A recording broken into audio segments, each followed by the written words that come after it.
It's time to make it. Just give it a try. 'Cause you can make it like the old fat guy.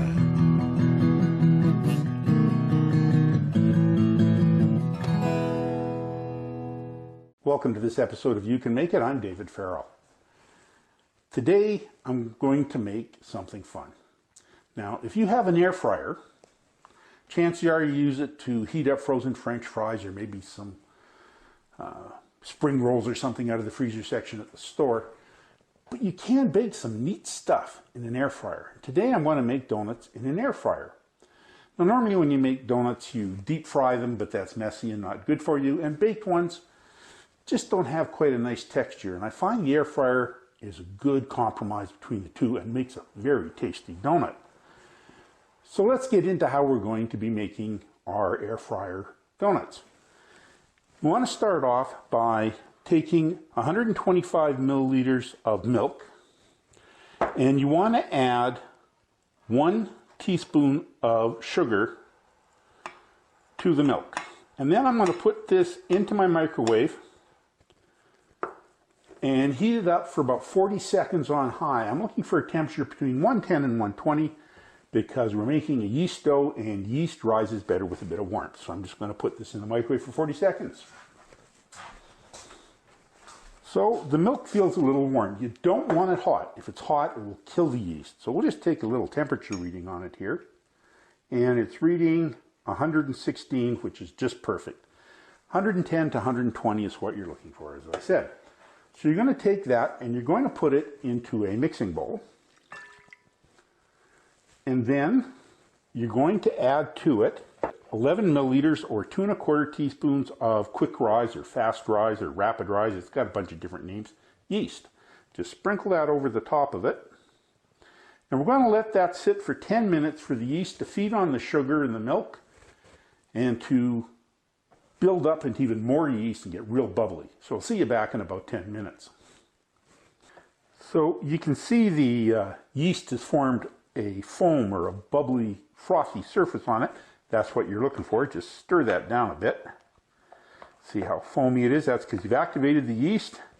It's turning those sugars into carbon dioxide. So now we have to add some more liquid ingredients to this. And what we're going to be putting in is 1 egg,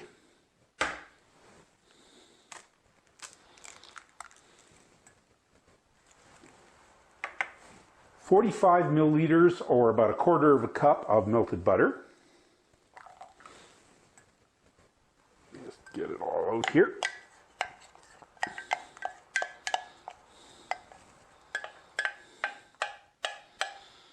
There we go. 5 milliliters or 1 teaspoon of vanilla.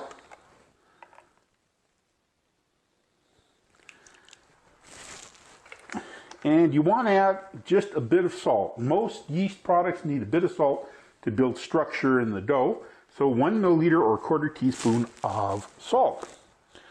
And we're just going to add further our remaining 25 milliliters or 2 tablespoons of sugar. Donuts are a little sweet, so we need some sweet in there. And you just want to stir them together.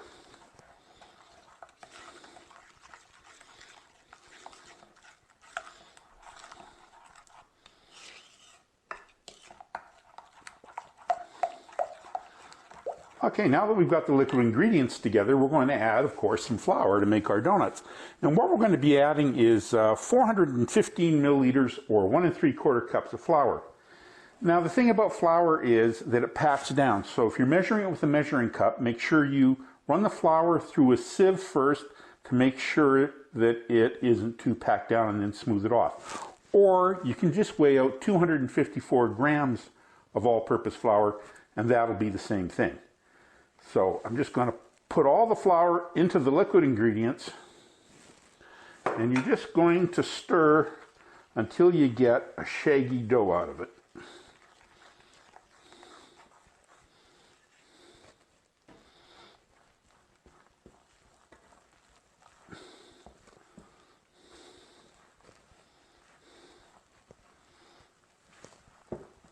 we go. You see it starting to come together into a ball. That's what you're looking for.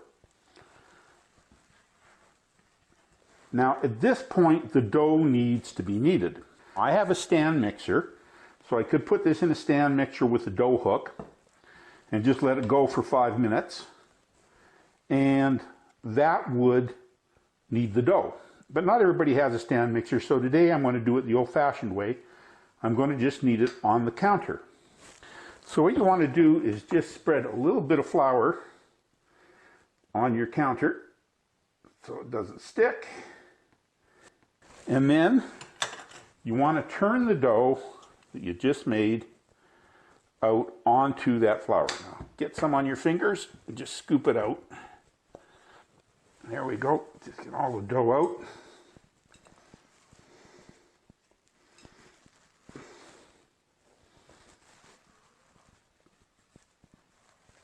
Okay.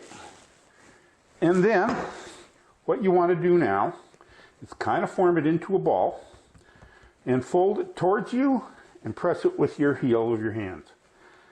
Keep doing that, turning it a quarter turn, pull towards you, push.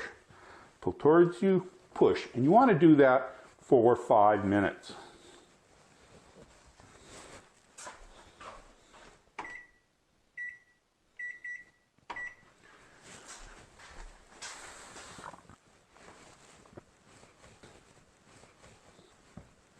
We've been kneading the dough for 5 minutes, and you can see that it's got a nice smooth satiny surface on it, nice and stretchy and elastic. And that's because the kneading develops gluten, which gives it lots of stretch and structure. So what we're going to do now is just take the bowl, and I'd scraped it out well, and we're going to spray it with some baking spray.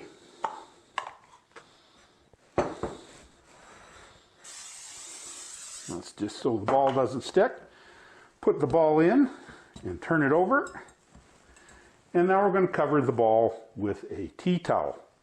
Now it's got to rise to let the yeast go to work, stretch the dough, make more gluten, make it light. And that should take about an hour. Now you want to put it in a warm place. I have a setting on my oven that's perfect for proofing bread, and it will take an hour in that.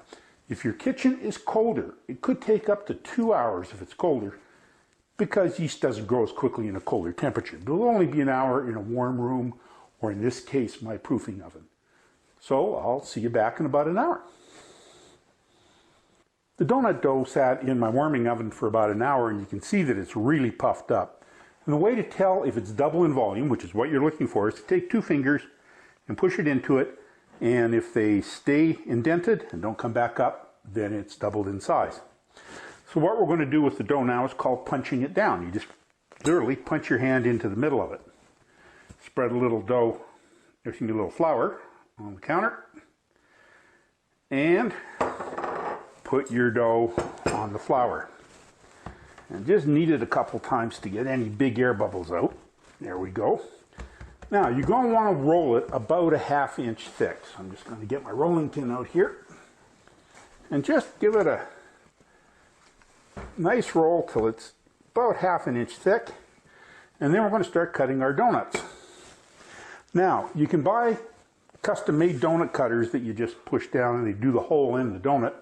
I am too cheap to do that for as often as I make donuts. So what I'm going to do is I've just found a glass with a 3-inch rim across there, and I'm just going to cut some 3-inch circles. There we go. And now a donut has to have a hole. So I need something about 1 inch to cut a hole in the center, and I found I had this piping cone that was about 1 inch around there, so I'm just going to use it to push some donut holes out.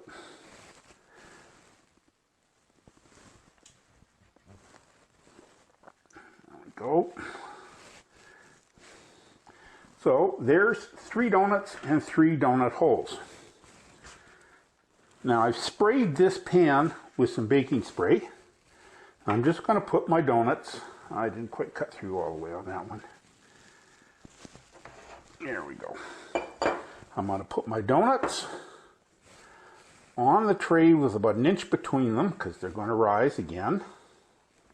And I didn't cut through that one either. Boy, I'm getting lazy. There we go. So there's our 3 donuts and 3 donut holes. Now we're just going to fold this over and press it down, and we're going to cut 3 more donuts out of it after we roll it. So just get it out to about a ½ inch thick again. Now it'll tend to want to thicken up again, so you might have to roll it for a bit to get it to stay where you want. There we go. There, it's a little thin for ½ inch, so we'll just squeeze it up a bit. Here we are. And we're going to cut 3 more donuts. This time I'll make sure I push all the way through. There we go.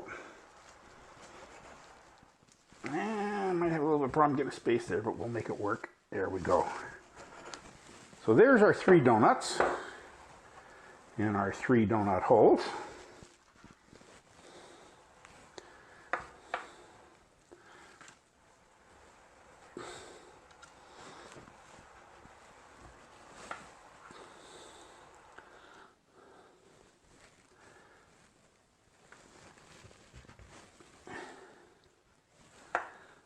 Now, I just use the remaining dough to make up a bunch more donut holes.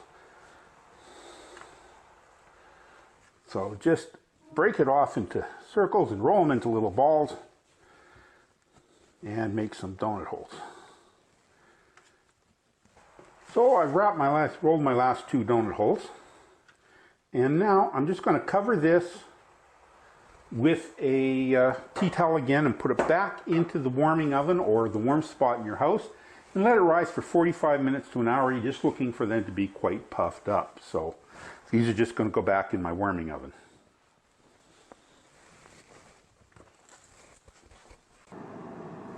You've seen that the donuts have all puffed up and the holes are nice and puffy.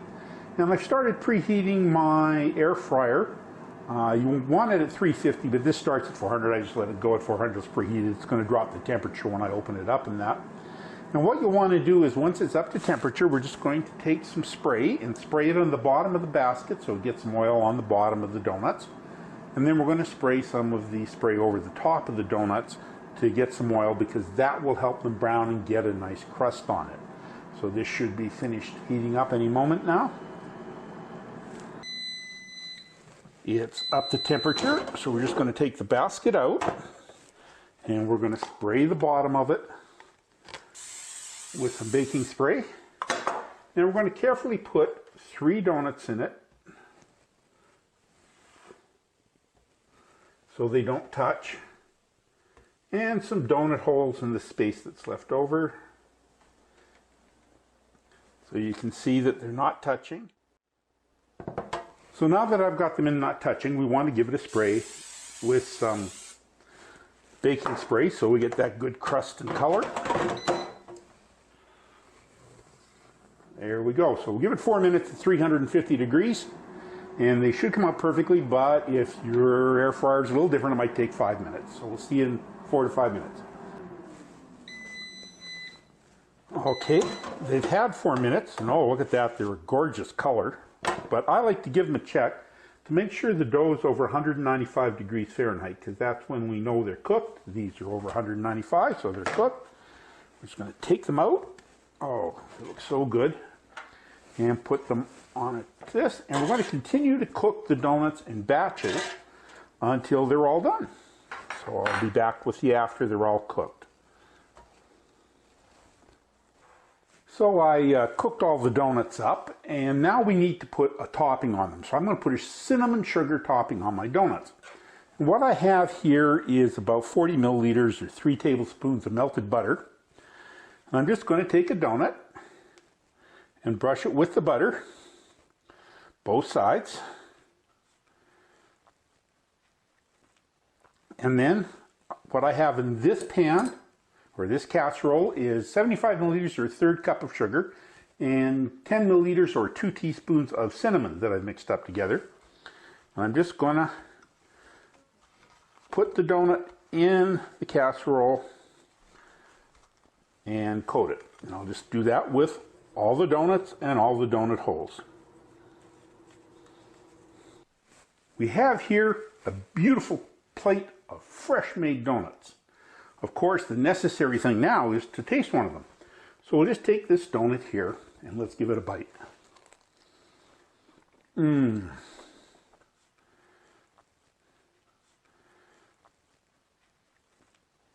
can see how fine the interior is, but it's dense like a donut, not like bread.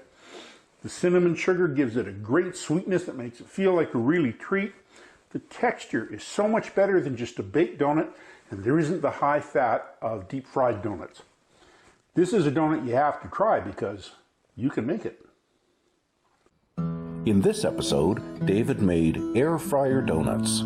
The ingredients used were 125 milliliters of milk, 30 milliliters of sugar divided, 11 milliliters of quick rise yeast, 1 egg, 45 milliliters of melted butter, 5 milliliters of vanilla, 1 milliliter of salt, 415 milliliters of all-purpose flour, and baking spray.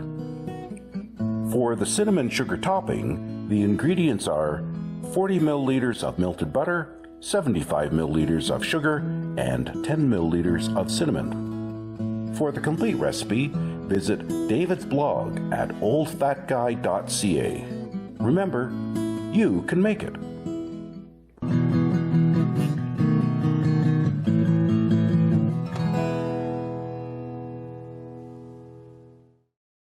It's time to make it.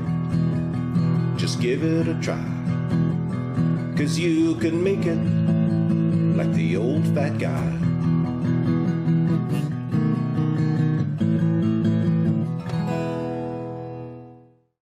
Thanks for coming back to this episode of You Can Make It with David Farrell. Today, I'm going to do something that is so handy to have in your cooking repertoire, and that's how to make a gravy when you don't have any drippings from a roast or a chicken or whatever. The best part of gravy, a lot of the flavor comes from, if you cook a roast, brown dark bits get on the pan, juices come out of the roast, and that really is most of the flavor of gravy. But what do you do if you need some gravy and you haven't done a roast? What if you did it on a rotisserie with no drippings, or you're doing a steak, or you want to make some gravy for some meatballs or some other use?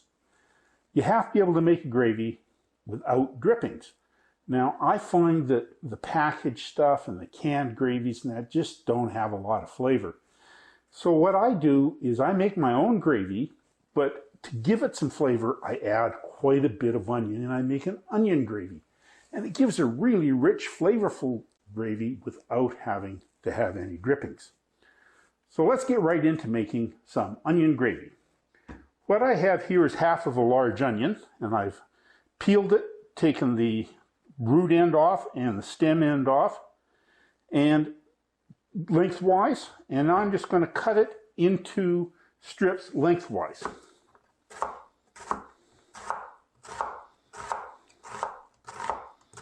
Now this looks like a lot of onion, but it's not. It's going to cook down a lot. You're looking for about 1.5 cups of sliced onion. So that's a little over 1 cup. We'll just give it a few more slices. And there we have 1.5 cups roughly of sliced onion. And the next thing we want to do to give the onion even more flavor is we want to cook it until it gets golden, because that adds a deep, rich flavor to the onion. So what I've got here is a pot that I'm just going to turn on my cooktop. And we'll get it set to a medium-high heat. There we go. And we're going to add 50 milliliters of vegetable oil to the pot. And we're going to add the 1.5 cups of sliced onions. And we're going to stir this continuously for 12 to 15 minutes until the onions start to get a little golden. So I'll see you then. So we've gone for about 12 minutes, and you can see that the onions got golden all around the edges. and that it has a nice brown color. You're not looking to get it dark brown. You don't want any dark brown bits. You just want that golden color starting to come. And that is when it is perfect for the next step, which is to add some flour to make a roux. So we have 50 milliliters of oil in there, so we're going to add 50 milliliters of all-purpose flour. And we're just going to sprinkle it over the pan and stir it in. Stir it into the,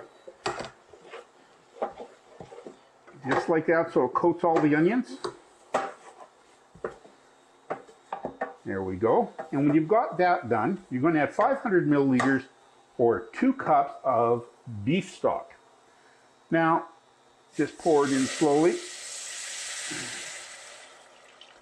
Now, you can use homemade beef stock. You can buy this stuff in a can that you add water to. You can get the cartons of beef stock. Get whatever's convenient to you and just add it to the flour and onions and stir it in. We're also going to add, just for a bit of body, 15 milliliters or 1 tablespoon of soy sauce and 5 milliliters or a teaspoon of Worcester sauce. And now that we've got all the liquids in, we're just going to stir this over heat for a few minutes until it thickens up. As you can see, it's a beautiful color. We just need the flour to do its job to thicken it up. The gravy's been cooking for about 5 minutes, and you can see that it's gotten to be a nice thick gravy consistency. The flour's thickened up perfectly. So now we can turn the heat off, and we just want to adjust the seasonings. So just take a spoon and have a little taste. Oh, is that delicious? Now I find it usually has lots of salt for me by the time you put the soy sauce and the commercial beef stock and the Worcester in, but this could use a bit of pepper. So I'm just going to give it a quick grate of pepper, maybe half a teaspoon or so. Maybe a 1/4 teaspoon, we'll see. And we'll stir that in.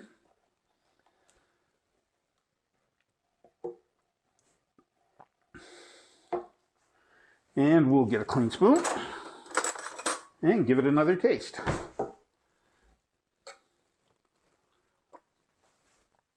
Well, that's perfect. That's a delicious gravy. So let's just see how it pours. So we'll move this over and take the beef stock container so you can see it. And we'll just pour the gravy into it. And look at the wonderful consistency, lots of onions floating around in it. Absolutely a perfect gravy. And now let's taste it with a bit of onion. So just get a clean spoon again. And get a bit of the piece of onion because that adds to it.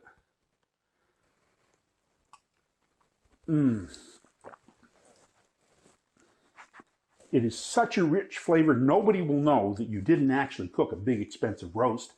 You'll have a beautiful onion gravy, and of course, you can make it.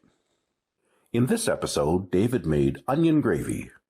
The ingredients used were 375 milliliters of sliced onion, 50 milliliters of vegetable oil, 50 milliliters of flour, 500 milliliters of beef broth, 15 milliliters of soy sauce, 5 milliliters of Worcestershire sauce, and salt and pepper to taste. For the complete recipe, visit David's blog at oldfatguy.ca. As David would say, you can make it.